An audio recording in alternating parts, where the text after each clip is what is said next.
கால் பண்றேங்க. வா வா.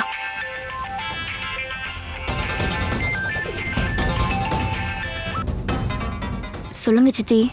நேத்து நைட்டு நான் சொன்ன விஷயம் என்னாச்சு? நீங்க சொன்னதை அப்படியே பண்ணிட்டோம் சித்தி. அப்படியா?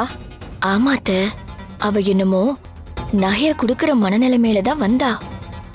ஆனா நாங்க விடலையே. கண்ணா பின்னான்னு பேசி அவளை நல்லா கடுப்பேத்தி விட்டுட்டோம். நாங்க மட்டும் அப்படி பேசலனா நீங்க சொன்ன மாதிரி அவ நகைய தந்தாலும் தந்திருப்பா. எப்படியோ நாங்க பேசி பிரச்சனையாக்கி விட்டுட்டோம். எங்களுக்கு தெரிஞ்சு இதுக்கப்புறம் அவ அந்த நகையை கொடுக்கறதுக்கு கொஞ்சம் யோசிப்பான்னு தான் தோணுது. அதெல்லாம் இருக்கட்டும். வேணு என்ன சொன்னா? அவனோட ரியாக்ஷன் எப்படி இருந்துச்சு? மாமா ரொம்ப கூலா தான் இருந்தாரு சித்தி.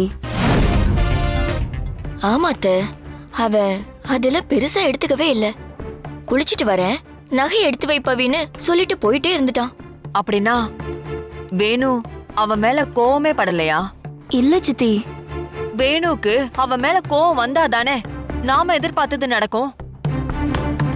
அவ நகையை கொடுக்கறாங்கிறதெல்லாம் 2ஆம் பட்சம்தான். இத காரணமா வச்சு அவளை இங்க இருந்து விரட்டணும், அதுதான் முக்கியம். வேணுவுக்கு கோவமே வரலனா அது எப்படி முடியும்?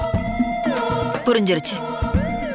முதல்ல வேணுவுக்கு அந்த நகை ரொம்ப முக்கியம்.